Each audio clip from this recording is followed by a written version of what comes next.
Hello, what's up guys, how are you everyone? I hope everybody is well. Today I have one Audi and this car have a problem in airbag, and today I will show you this Ford B120E1B driver airbag release valve igniter resistance to high. I will show you what is the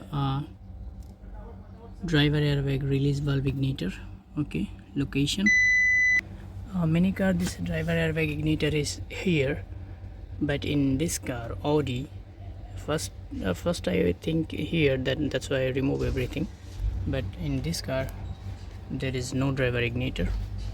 This is here, you can see this one. This is driver airbag release valve igniter, this one. See this one, this small thing, and this is a driver airbag. Okay, thank you.